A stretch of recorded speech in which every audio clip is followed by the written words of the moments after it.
Hello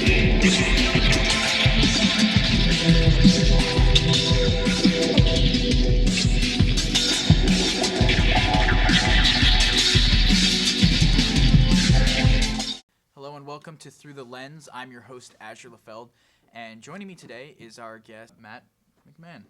So, definitely, after high school, a lot of life experience in a whole host of different ways.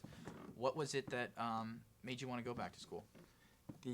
After I owned the business for a couple of years, I was getting very bored with it and very disappointed with it. Mm-hmm. And so my wife, I was married at the time, turned to me and said, if you could do anything in this world, what would you want to do? And almost jokingly, I said, be a lawyer. And she said, well, just do it. Mm-hmm. And so literally the next day, I started making phone calls for schools and decided on what school to go to. And when I went to college specifically or solely with the hope of going from there straight to law school. Sure. Which fortunately worked out. Yeah, and so you went to St. Thomas Aquinas. Correct. And the degree you got was, remind me again? A Bachelor of Science in Social Sciences. Okay, which you completed quicker than normal, correct? Correct. I completed the 4-year degree in 2 years. Wow. And then from the end of that, you went straight on to studying law at St. John's University. St. John's University. Correct. So definitely, that those 6 years were very, intent, had your eyes on the prize. Correct. Going forward. And so, what was it like for you after graduating from St. John's with the degree? Did you just go straight into practicing? I did. I actually started clerking for a firm when I was in law school, which was now the largest malpractice defense firm in New York City. Mm. And that was a very good experience. But I always knew I wanted to be out on my own. And I started out on the defense side, and I always knew I wanted to be on the plaintiff side. Sure. I wanted to be the one suing. Yeah. So I did that for a few years and then went out on my own back in 1985. And so I've had my own firm since for about 30 years. Okay. And what was it about personal injury that, drew you to it? Like, two things. Number one is I like representing little people fighting big companies or governments or... The man. Exactly. And that always attracted me to it and still does. And then number two, it's the type of thing, most of our cases or a lot of our cases are either death or brain damage cases. They're very serious cases. That you're going with the client, you're walking the client through what can be some of the most difficult times of their lives. Absolutely. And you hope that at the end of it, you can do something that will make a difference for them. Sure. It doesn't always happen, but when it does. Yeah, it's nice. And so, you just mentioned the gravity of some of these cases. How does that take a toll on you as being their lawyer? Are you able to separate yourself from it? Well, there's two parts to that. Number one, intellectually you have to be able to be objective. So for instance, the mere fact that somebody has been horribly injured or died doesn't necessarily mean that they're going to win their lawsuit. So you have to keep a very objective eye on whether or not the logic of the case is correct. Mm-hmm. But on the emotional side, you get so close to the clients, sometimes just from the beginning of a case to the end of the case could be 3 to 5 years. And most of our clients, we actually stay with them for the rest of their lives or to the rest of our lives. Sure. So you become very close, and it does take a toll on you. Sure. And then, just specifically, is there one case that, just for you had, it just had more of a toll than the other one that just you remember and is... it can be the reason, it could have solidified the reason you got into law because it was hard throughout it and then you were successful or whatever it may be. Probably that case for me was a case that came about 20 years into my career, maybe a little bit earlier, where I was representing a grandmother of one child and a mother of another child where one of her children was killed in a very bizarre case. It was against New York City Housing Authority. And everything seemed to happen in their lives. We call it the Perils of Pauline type case, where everything fell apart, little by little.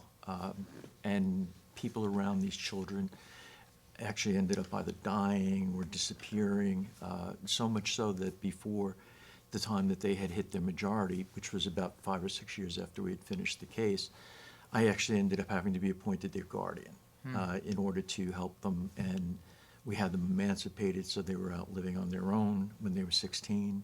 Wow. because it was a better scenario than it was having them live with people who weren't going to take care of them correctly. Of course. Those will always be my favorite clients, and I'll be with them to the day I die. Yeah, that's a As a matter power. of fact, the main client died, the grandmother, and I promised her before she died that I would be at their high school and college graduations, which I was. At their high school, they haven't Sure. graduated college. So that's definitely a moment in a career when you can be like, this It is why I do justifies it. it all, yes. Absolutely. So now switching gears a little bit towards, you have now taken a step towards, well, you are now a successful writer. So before we talk about, your experiences with that, do you now wish you had studied a little bit of writing, or do you feel like you were able to, pursue an artistic field by just going for it? I think I was fairly able to pursue it, the writing, just by going for it. But I have to say, with undergraduate, high school, I was not a great student, especially when it came to literature. In college, I guess maybe because I was older, I became fascinated by literature. And I had a wonderful, my first teacher was just absolutely wonderful. And as a result of that, I ended up reading a lot, especially more of classical literature. And so that I felt very much prepared me for writing. Yeah. Okay. Yeah, I mean, it's definitely in college, you do get that exposure to just the need to continue writing. And did studying law, did that have any effect on your writing career? Any lessons you learned, or? I think the thing with law is, as a lawyer and as a law student, you write constantly. So I probably turn out maybe 50 to 100 pages of writing a week. And that's just constant. But there's a difference between writing persuasively, which is what legal writing is, and writing more artistically, where you're trying to get a point across. So it was both something that I learned through law as well as an escape from law. Sure. And then when you did begin to switch gears from writing, I'm sorry, you described it as writing the two types of writing. The one was the persuasive versus the more artistic. More correct. How did you then make the switch from your persuasive, what you were comfortable with, to writing for more of a creative process? Part of it was just sort of studying it, finding authors that I admired for whatever reason, going through and looking at how they did the things that they did. When I wrote this book, what I did was I got an editor who was a very good editor, former Random House editor, and it's what's called a developmental editor, which in the realm of editors, the developmental editor is usually the highest editor. They're not editing your words, they're editing your ideas, the format. And I probably spent about a year with her. Okay. And that was, to me, like getting a PhD in writing. She was incredibly good at what she did. Just out of curiosity, what were some of the authors that you drew inspiration from? My favorite author always has been Leo Tolstoy. Okay, I'm a huge fan of Tolstoy. And through my editor, actually, there were a lot of authors that she would have me read for specific elements of style that I was using during it. And that was helpful as well. But ultimately, it becomes your voice. Sure. And so thinking back to the moment, you first decided in your career, you know what, I'm going to take some time aside and start writing. What was it that actually sparked you to that decision? Well, this book, what sparked me with this book was part of what's going on in the country right now, and has been going on probably for about 10 years, which is this general discontent with the way our government works. And the more you look at it, the more you realize that quite often people can't put a face on it, on what it is that makes them unhappy with the way our government is working. And the politicians use that to their advantage. There's a line in the book, which actually gets quoted quite often, where one of the characters says, who's a political operative, basically says that it's more important that I know what people hate than I know what people want. Okay, because if you know what people hate, you can turn them against something. And that's easier to do than actually promising or trying to deliver on giving something to somebody. One of the things with me, too, is my best friend, who we had been friends for 30 or 40 years, all of a sudden found we couldn't talk about politics anymore. Okay, that it would devolve into a fight where the positions would be just so completely opposite. Yeah. And to me, I was like, why can't we discuss politics? This is the home of free speech. Yeah. And so it made me start looking at that. And one of the things that it dawned on me, a tremendous author is a guy named Lawrence Lessig, who's professor of constitutional law at Harvard, wrote a book called Republic Lost, which I always challenge everybody that if you read that book, your view of the government will instantly change. There's no way you can read that book and not have it change, because he gives very specific examples. And that's railing against money politics, where not even that money interests are paying for votes in Congress, but they're paying for what gets put on the floor in front of Congress, Sure. the agenda. Sure. And so it dawned on me with he's recommending a constitutional amendment to take out Citizens United, which allows unlimited funding by corporations and wealthy individuals.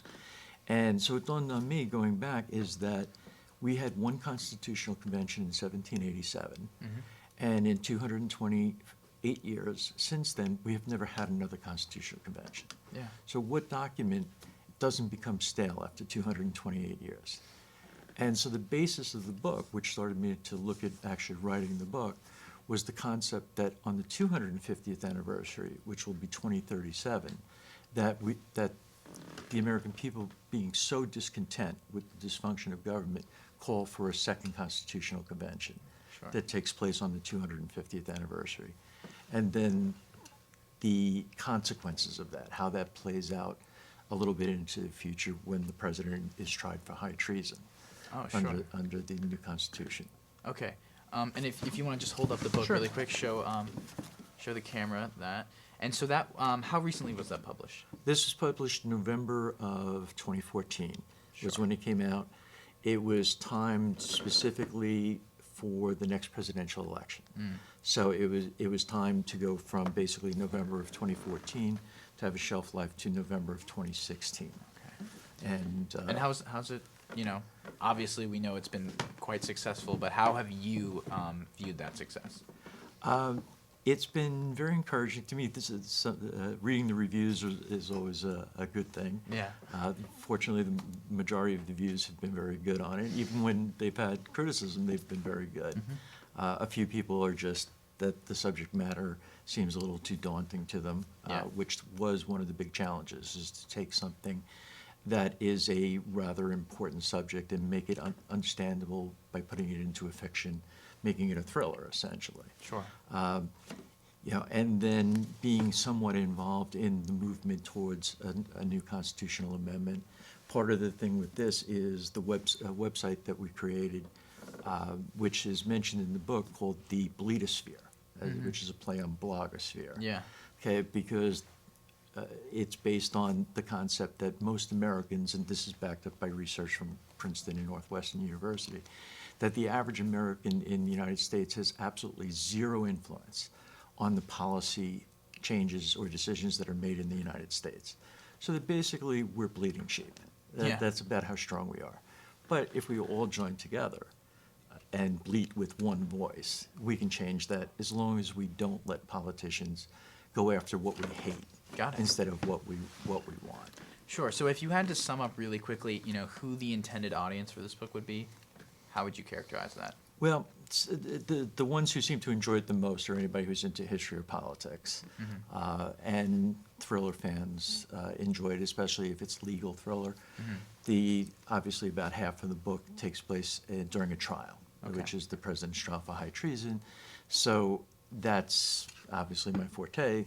So Yeah. the dialogue, the language, what happens is spot on there. Sure.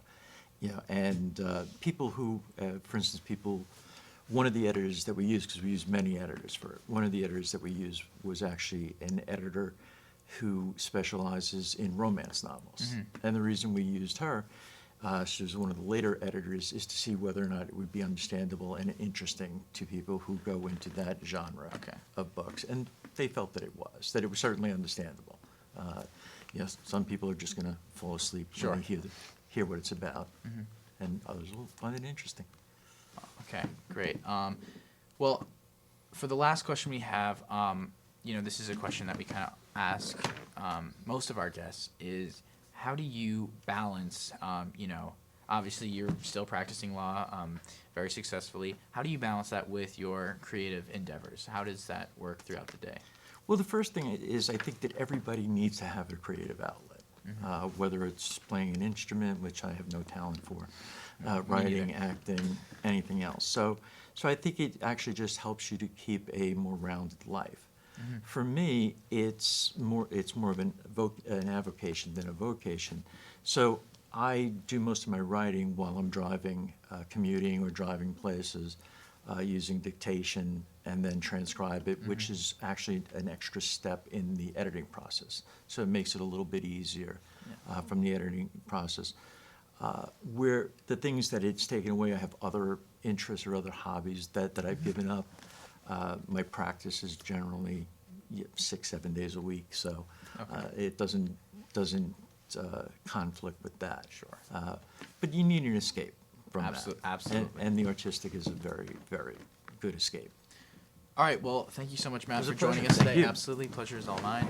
And I'd like to thank you for tuning in to Through the Lens. I'm your host, Asher LaFeld, and we'll see you next time.